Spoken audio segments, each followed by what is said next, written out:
Welcome everyone, my name is Josh, and this is Get Bricked. Today we're going to be checking out something that I've actually had for a couple of years now, going back previously when I was going out to my local Lego store, just picking up some random pieces from the pick-a-brick wall, as you do. When I was there, I stumbled across this one at the checkout, and me being a huge fan of dragons, I just had to pick it up.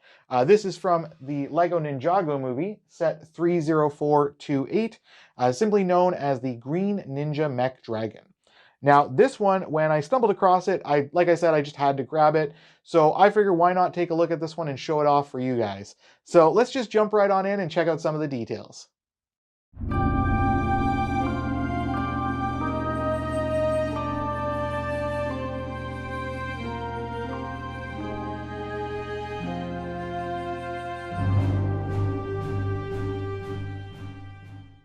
So moving it in here is the Green Ninja's dragon, the Mech Dragon, and you'll notice right away full of ball joints. This thing is very posable. You can pretty much get it into almost any position you need to for most poses. The tail fully articulated with ball joints, as well as a ball joint in the waist. You also get the head with two ball joints, so it does make it very posable. You can kind of tilt the head side to side and move it up and down as needed. And most of the posability I find is in the spine of this one. And they do have the ball joints for each of the legs, but the legs themselves, they just have this small little hinge for the foot for each of the legs. But other than that, and the ball joint, they're not really super posable beyond that, so that does limit it a little bit.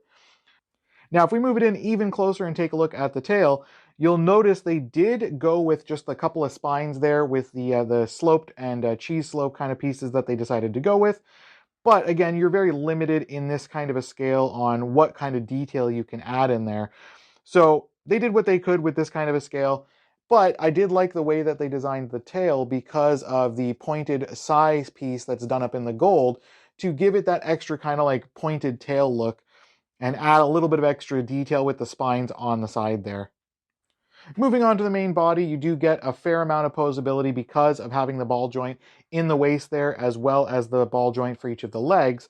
But for the legs themselves, they are a little bit limited because they don't really have any other joints beyond that, except for the hinge joint for the feet, which is a nice touch that they decided to add that in there.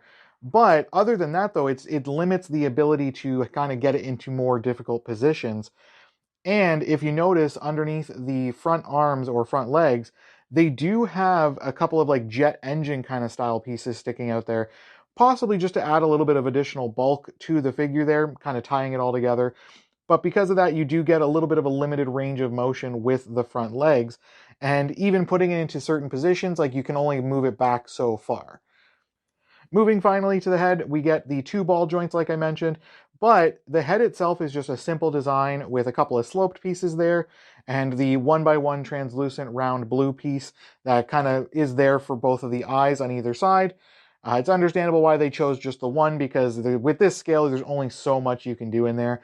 And of course, because of that, there's also no mouth to speak of because adding that would have just made it way too big for the scale that they were going with.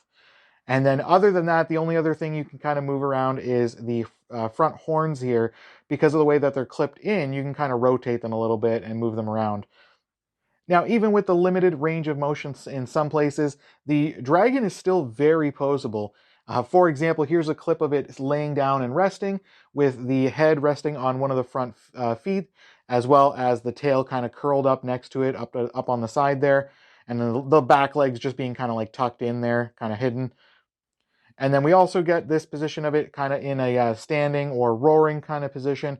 But again, you are limited in the ability to kind of put the front arms back or the front legs back because of those additional pieces there on the shoulder or on the chest. Now, after taking a look at this figure a little bit closer and comparing it to some of the larger versions of the Green Dragon that are available, as well as after checking out some of the clips from the Lego Ninjago movie, I am interested, and maybe I'm going to have to check and see if I can find that and see if I can give that one a watch, because it looks like it might be a fun movie and done up with the Lego movie kind of style with the more updated graphics would probably look really nice for these kinds of figures. So I'm curious to see if I can find that, and let me know in the comments down below what was your favorite set from the Lego Ninjago movie, and I'll have to see if I can maybe hunt one of those ones down. But that is going to do it for us today. So make sure you guys like and subscribe, and make sure you get that bell on so you can stay updated whenever we release new videos for the channel. Now, before you guys go and ride your green dragon, just be sure to tell everyone that you just got bricked.